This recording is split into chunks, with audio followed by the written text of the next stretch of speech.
Welcome to News Now, reaching you live from iBrandTV News Studios in Lagos, Nigeria. After a more than decade-long process, steps by the British authority to confiscate money stolen by a Nigerian former state governor, James Ibori, have nearly concluded. Reports have quoted a British prosecutor as telling a court that it should retrieve $129 million, approximately £100 million from Ibori. Previously, prosecutors have said that it stole an estimated $165 million from the Orange Delta state in southern Nigeria. 2 years ago, the UK returned some $5.8 million that Ibori had taken. In 2012, after being extradited from Dubai to the UK, he was convicted on 10 counts of fraud, but after serving some of his sentence in prison, Ibori returned to Nigeria in 2017. Governor Godwin Obaseki of Edo State has stated that the confusing policies and procedures put in place by the federal government have made it difficult for any state government to embark on repair of federal roads.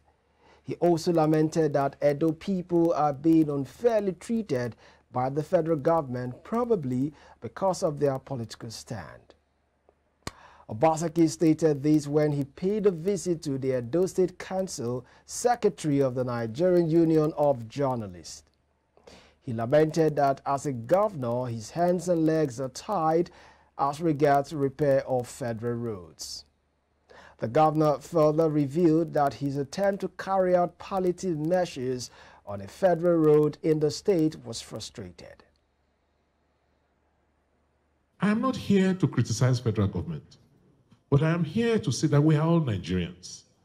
And it's only fair and proper that the federal government that has 52% of our revenue allocation should treat Nigerians like they are human beings, that they all come from this country. When we are treated the way we are being treated in Edo State, as if we don't come from this country, we don't belong to this country, it is really, really unfair. You don't have to vote for a government for the government to care about you. We are still Nigerians. It's like there's nobody to talk to. You call the federal controller of roads, they say it is Abuja. Look at what has happened in Ovia River, the bridge, in the last 3 weeks. Potholes before the bridge, and look at how many lives have lost. It's like nobody cares in Abuja. As far as you have, because you come from Edo, they don't care about us. They don't like us. If they do, at least they will know that we are in the center of the country. And most traffic across the country move through our states. But by the grace of God, God will hear our prayers.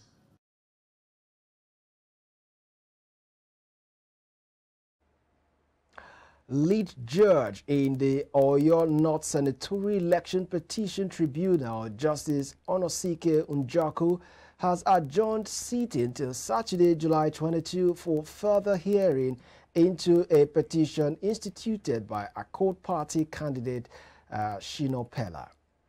Pella is contesting the declaration Abdul Fatai Buhari, APC's candidate, as the authentic winner of the February 25th Upper Legislative Chamber contest.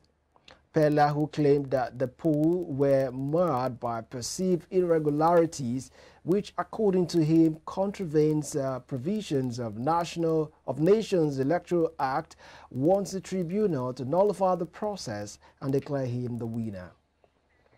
Our correspondent Olutayo Famousco, who was in the court to monitor events, has more details in this report.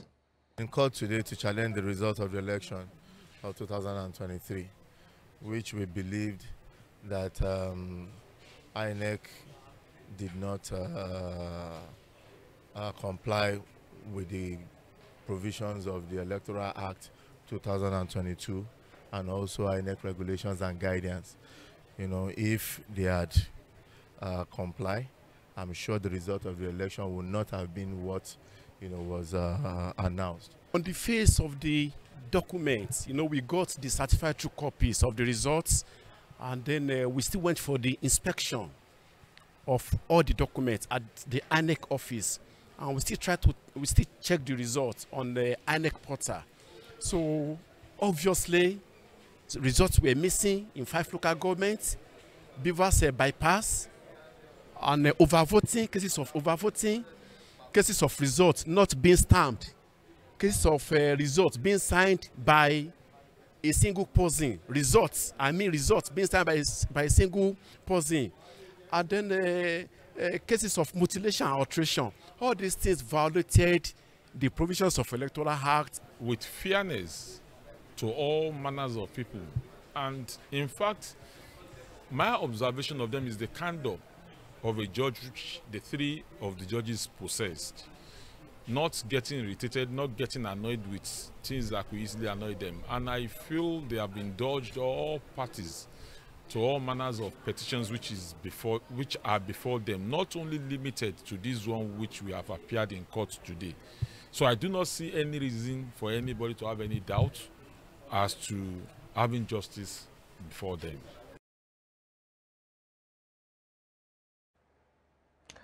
A former Minister of Aviation, Senator Stella Udua, was on Friday arraigned before the Federal High Court sitting in Abuja by the Economic and Financial Crimes Commission over allegations of draft. Udua, who served as Aviation Minister from 2011 to 2014, is facing trial over an allegation that she laundered public funds to the tune of about 5 billion naira in conveyance with 8 others. But the court on Friday ordered the Office of the Attorney General of the Federation to take over the prosecution of Udua, her ex-aide Gloria Odita, and 7 others charged with laundering about 5 billion naira. The presiding judge, Justice Inyang Ekwo, gave the order after Udua and the other defendants were arraigned and they pleaded not guilty to 25 counts brought against them by the EFCC. Monarchs in Ondo State under the auspices of the 130 Crown Obas on Thursday organized a prayer session for Governor Rotimi Akeredolu, who has been sick for some months and has gone abroad for treatment. The group, which comprises some first-class and second-class Obas in the state, also condemned the way some people in the state were allegedly playing politics with the health of the governor, saying such must stop. The chairman of the group and Molokun of Atijiri, in the Alaje local government area of the state, Oba Samuel Adeoye, made their position known while speaking at the end of the session held in Akure. He said the purpose of the meeting is to organize a special prayer for the governor because they are all aware that he has health challenges. Akeredolu had last month transmitted power to his deputy, Lucky Aigbatiwa, to stand in as acting governor while he took a 3-week medical leave, but they later asked for an extension. The Anambra State government says it has handed over 19-year-old Mesome Ejikeme, who forged her Unified Tertiary Matriculation Examination result to a psychotherapist for a 3-month guidance and counseling. The State Commissioner for Education, Professor Ngozi Chumu Ude, disclosed this at a press briefing in her office in Awka on Thursday. Chuma Ude said Umesoma would undergo a therapy class for 3 months as recommended by the state panel, which probed the UTME forgery case. Umesoma, a student of Anglican Girls Secondary School, Newi, recently made the headlines after the Joint Admission and Matriculation Board called her out for fraudulently manipulating her UTME score from 249 to 362, thereby falsely parading herself as UTME's top scorer for 2023. Before admitting the forgery, Mesoma had engaged JAMB in accusation and counter-accusation, with the exam body slamming a 3-year ban on her.